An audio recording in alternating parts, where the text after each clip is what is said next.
Audio Jungle. Audio Jungle.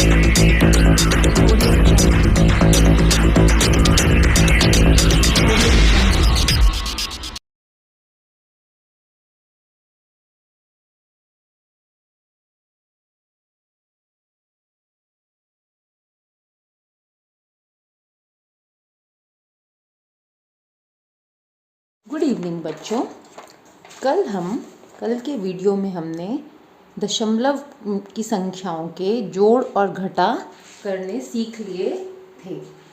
आज हम करेंगे कि अगर हमें दो संख्याएं प्राप्त हों ऐसी जिनमें दशमलव बिंदु लगा हो तो उनकी गुणा कैसे करते हैं और उसके उत्तर में दशमलव बिंदु कहाँ पर लगेगा। जैसे यहाँ पर मैं कोई दो संख्याएं लिखती हूँ, जैसे 17.25 गुणा में 4.21। अब हमने इनकी गुणा करनी है। तो गुणा करने के लिए जैसे हम दूसरे सवालों में अपने नॉर्मल गुणा करते थे, हम वैसा ही प्रोसेस करेंगे। यहाँ पर जैसे 1 से गुणा करनी है तो 5 एकम 5, फिर 2 से गुणा करनी है 2 एकम 2, 7 से करेंगे और फिर 1 से। अब यहाँ पर क्योंकि अब हम दाही के अंक से गुणा करेंगे तो यहाँ पर एक स्थान, हम इकाई का जो स्थान है वो खाली छोड़ देते हैं। अब 2 से गुणा करेंगे, 2 पंजे 10 की 0, हासिल 1, 2 दूनी 4 और 1 5, 2 सत्ते 14 का 4, हासिल 1, 2 एकम 2 और 1 3। अब हम सैकड़े के अंक से गुणा करेंगे तो 2 स्थान खाली छोड़ देंगे। 4 पंजे 20 की 0, हासिल हम यहाँ लिख लेते हैं हासिल 2, 4 दूनी 8 और 2 10, 10 की 0, हासिल 1, 4 सत्ते 28 और 1 29 का 9, हासिल 2, 4 एकम 4 और 2 6। अब अंत में हम इनका जोड़ कर देंगे।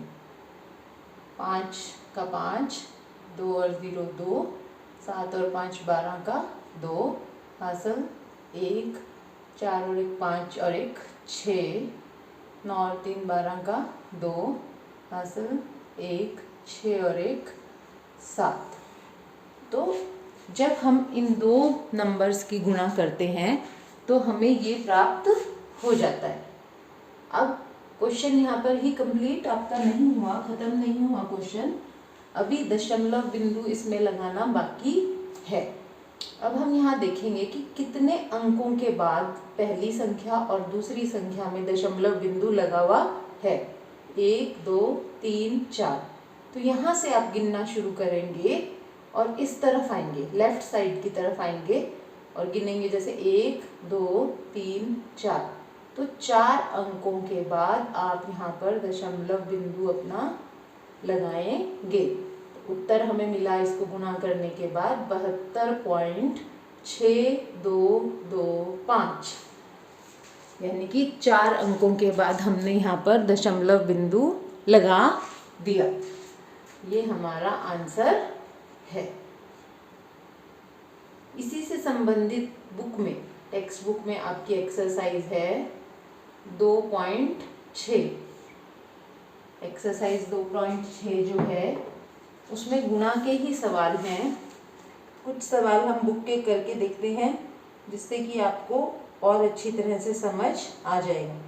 जैसे कि पहला ही प्रश्न है, उसके 7 भाग हैं, तो इसी में से हम एक भाग करके मैं आपको दिखा देती हूँ। बाकी भाग आप स्वयं कर सकेंगे बहुत आसानी से। फिर हम इसका छठा भाग करते हैं जो कि है 211.02 गुणा में 4। तो आप देख सकते हैं कि बहुत ही आसान प्रश्न है ये और इसको हम आसानी से कर सकते हैं। जैसे देखिए 4 दूनी 8, 0 से गुणा करेंगे तो 0 आ जाएगा। 4 की 0 से जब आप गुणा करेंगे तो फिर 4 एकम 4, फिर से 4 एकम 4 और 4 दूनी 8। तो गुणा करने पर हमें ये प्राप्त हो गया, लेकिन अभी दशमलव बिंदु इसमें लगाना बाकी है। तो यहाँ पर 2 अंकों के बाद दशमलव बिंदु है, तो 1 2, तो दशमलव बिंदु हमारा यहाँ पर आ जाएगा। इस प्रकार बाकी जो भाग हैं पहले प्रश्न के, वो आप बहुत आसानी से कर सकते हैं। आप अपनी बुक में से सारे क्वेश्चन करें पहले सवाल के, जिससे कि आपकी बहुत अच्छे से प्रैक्टिस हो जाए। अब इसी का ही दूसरा सवाल है, वो एक उसमें आपको एक स्टेटमेंट दी हुई है एक सवाल की, जैसे एक आयत का क्षेत्रफल ज्ञात कीजिए। तो आयत का क्षेत्रफल यानी एक आयत आपके पास है, हमने उसका क्षेत्रफल अंदर वाला भाग जो होता है वो क्षेत्रफल कहलाता है, वो ज्ञात करना है, जिसकी लंबाई 5.7 लंबाई जो है 5.7 सेंटीमीटर और चौड़ाई 3 सेंटीमीटर है। ये हमारा दूसरा क्वेश्चन है। आयत का क्षेत्रफल जो है उसका फॉर्मूला क्या है? आयत का क्षेत्रफल निकालना है आपने। तो आपके पास इसका फॉर्मूला है, पहले से ही आप जानते हैं, पिछली कक्षाओं में भी आप पढ़ चुके हैं इसको। लंबाई गुना में चौड़ाई। तो लंबाई यहाँ पर हमारी है 5.7 गुना में चौड़ाई है हमारी 3। तो इनके गुणा कर दें, 3 सते 21, हमारे पास हासिल 2 है, और 3 पंजे 15 और 2 17। गुणा हो गई बहुत आसानी से। अब हमने सिर्फ दशमलव बिंदु लगाना है, जो कि 1 अंक के बाद है प्रश्न में, तो उत्तर में भी 1 अंक के बाद लगेगा। और हमारी इकाई क्या है? सेंटीमीटर। जब हमें किसी भी बंद चीज का क्षेत्रफल निकालना है तो उसका इकाई जो है हमेशा सेंटीमीटर स्क्वायर यानी सेंटीमीटर का वर्ग। तो ये हमारा आंसर है यहाँ पर। आप इस तरह के और भी बहुत सारे प्रश्न करके देखें अपने आप, जैसे त्रिभुज का क्षेत्रफल निकालें, वर्ग का क्षेत्रफल निकालें, जिससे कि आपकी प्रैक्टिस हो जाए।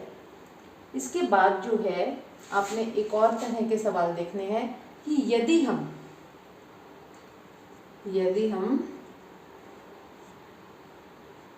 10, 100 या 1000 से गुणा करते हैं तो दशमलव बिंदु कैसे आगे या पीछे जाता है। जैसे देखिए मैं लिख रही हूँ यहाँ पर 1.5 गुणा में 10। तो यहाँ पर आप पहले सीधी गुणा कर दें, और 10 है यहाँ पर तो एक ही 0 आ जाएगी, 1 5 0। अब दशमलव बिंदु कहाँ पर है? 1 अंक के बाद। तो यानी ये दशमलव बिंदु कहाँ आ जाएगा हमारा? यहाँ पर आ जाएगा 1 अंक के बाद। अगर हमें इसकी 100 से गुणा करनी होती तो दशमलव बिंदु कहाँ आता हमारा? पहले तो 2 0 हैं, तो संख्या के बाद आप 2 0 लगा देंगे। ये गुणा हो गई हमारी। अब दशमलव बिंदु 1 अंक के बाद है, तो 1 0 के बाद ही हमारा दशमलव बिंदु लग जाएगा।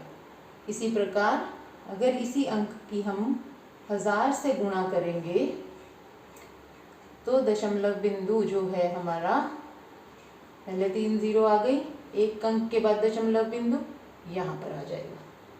तो 10, 100 या 1000 से जब हम गुणा करते हैं तो दशमलव बिंदु कुछ इस प्रकार से लगेगा आपका। आपकी टेक्स्ट बुक में जो तीसरा प्रश्न है, 2.6 का जो तीसरा प्रश्न है, उसमें इसी तरह के ही सवाल हैं। जैसे एक सवाल मैं आपको करके दिखाती हूँ। इसमें आपके कुल 12 भाग हैं सवाल में। प्रैक्टिस के लिए हैं बच्चों ये सवाल, और आप टेक्स्ट बुक में से ज़रूर करेंगे। तो हम इसका कोई भी एक भाग या 2 भाग करके देख लेते हैं। जैसे हम पहले इसका 7वां भाग मैं आपको कर दिखाती हूँ। 3.62 गुणा में 100। तो सबसे पहले आप दशमलव बिंदु को शुरू में भूल जाएं एक बार, तो सीधे उत्तर हमारे पास क्या आएगा 362, तो ऐसे कैसे, और 2 0 यहाँ से हमारे पास आ जाएंगे। अब हम दशमलव बिंदु लगाएंगे, यहाँ 2 अंकों के बाद दशमलव बिंदु है तो 1 2, यानी कि यहाँ पर हमारा दशमलव बिंदु आ जाएगा।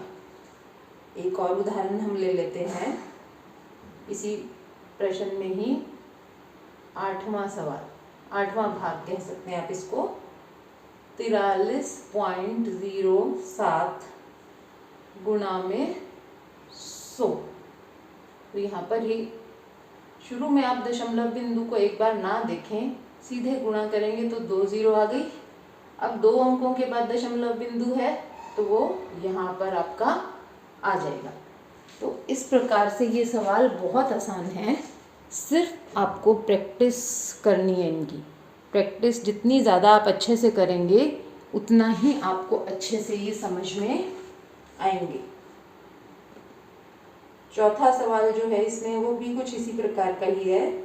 एक दुपहिया वाहन 1 लीटर पेट्रोल में 55.3 किलोमीटर की दूरी तय करता है। सवाल में क्या बताया है कि 1 लीटर पेट्रोल में, क्वेश्चन नंबर हमारा है ये 4, 1 लीटर पेट्रोल में तय दूरी कितनी है, ये दूरी 55.3 किलोमीटर। तो 10 लीटर पेट्रोल में कितनी दूरी तय करेगा। बहुत ही आसान प्रश्न है। 10 लीटर पेट्रोल में तय दूरी निकालने के लिए हमें इसको 10 से गुणा करना पड़ेगा, तभी हमारे पास उत्तर प्राप्त होगा हमें 55.3 गुणा में 10। बहुत आसान सवाल हो गया ये हमारे लिए। अब हम सीधे पहले क्या कर देंगे, गुणा कर दी हमने। अब 1 अंक के बाद दशमलव बिंदु है तो यहाँ पर हमारा दशमलव बिंदु आ जाएगा।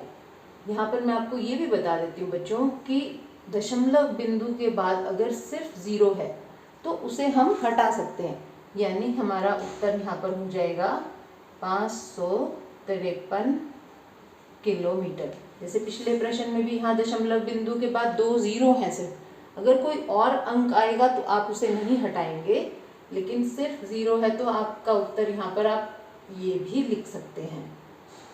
ठीक है। और 5वें प्रश्न में भी सिर्फ आपने गुणा ही करनी है। सवालों में दोनों जो संख्याएं हैं उनमें दशमलव बिंदु लगा हुआ है।